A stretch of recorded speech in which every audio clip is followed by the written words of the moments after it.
السلام علیکم ناظرین کرام، آج کا ہمارا عنوان خاص ہے کہ وہ کون سے دیندار لوگ ہیں جن کی اوقات اللہ عز و جل کی نظر میں ہجرے کی ہے، اور ساتھ ہی آپ اس ویڈیو میں یہ بھی جانیں گے کہ کیسے دیندار کی اوقات اللہ کی نظر میں اصل مرد کی ہے۔ آج ہم اسی بات کی وضاحت کریں گے، تو چلیے ناظرین کرام سلسلہ شروع کرتے ہیں۔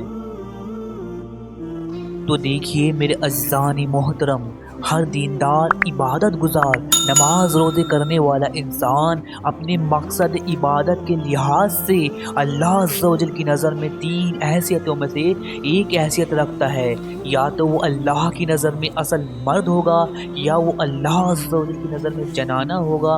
یا پھر وہ اللہ عز و جل کی نظر میں ہجڑا ہوگا۔ جی ہاں ناظرین کرام، بالکل صحیح سنا آپ نے۔ دیکھیں ناظرین کرام، اللہ عز و جل کی نظر میں کون سا دیندار مرد ہے، کون سا جنانہ ہے اور کون سا ہجڑا ہے، یہ بات جاننے سے پہلے ہمیں ایک بات جاننا بہت ضروری ہے۔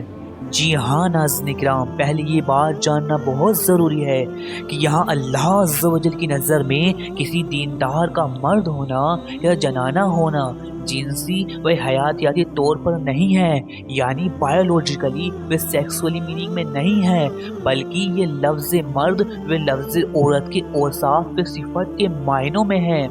تو لفظ مرد کی صفت و مطلب ہوتا ہے دمدار، طاقتور، مضبوط، بہادر، اور لفظ جنانہ کا مطلب ہوتا ہے نازک، کومل، نرم۔ ناظرین کرام، اب آئے گی بات آپ کے سمجھ میں۔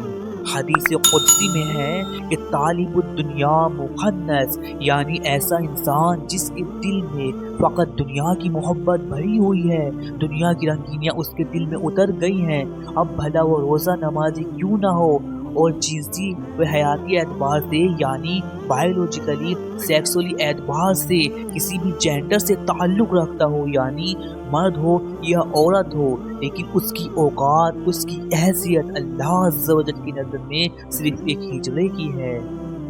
حضرت کرام، اور حدیث قدسی میں آگے ارشاد فرمایا کہ طالب العقبہ مؤنث، یعنی وہ انسان جو پکا دیندار ہے، عبادت گزار ہے، لیکن اس کی عبادت فقط جہنم کے خوف سے، اور اس کے نماز روزہ صرف جنت کے لیے ہیں، جنت کے لذات کے لیے ہیں۔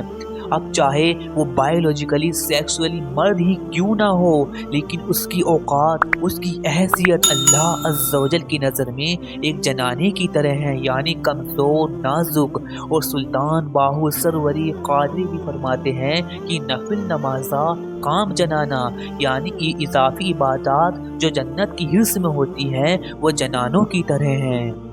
نکرام، آخر میں حدیث قدسی میں ارشاد فرمایا طالب المولا مزخر، یعنی ایسا شخص، ایسا دیندار، عبادت گزار جس کی عبادت نہ جہنم کے خوف سے ہوتی ہے اور نہ ہی جنت کی حرص و ہوس میں ہوتی ہے، اس کی عبادت تو فقط اللہ عز و جل کی طلب میں ہوتی ہے، وہ طالب المولا ہوتا ہے، فقط اللہ عز و جل کی قرب و معرفت کا طالب ہوتا ہے۔ یہی وہ انسان ہے جس کی حیثیت، جس کی اوقات اللہ عز و جل کی نظر میں اصل مرد کی ہے، اب چاہے وہ جینڈر وائز خواتین، عورت ہی کیوں نہ ہو، لیکن اس کا مقام اللہ عز و جل کی نظر میں اصل مرد کا ہوتا ہے، یعنی طاقتور، مضبوط، بہادر، یودھا، جاباز۔ دیکھیں ناظرین کرام، جیسے کہ حضرت رابعہ بصری رحمۃ اللہ علیہ ہیں، یہ جنسی اعتبار سے ہے تو ایک خواتین، ایک عورت ہی، لیکن طالب المولا ہونے کے لحاظ سے یہ اللہ عز و جل کی نظر میں ایک مرد ہیں، مضبوط ہیں، یودھا ہیں۔ حضرت کرام، نہ تو طالب العقبہ بنے یعنی جنت کی طلب بھی نہ ہو، اور نہ ہی طالب الدنیا بنے تو صرف طالب المولا بنے۔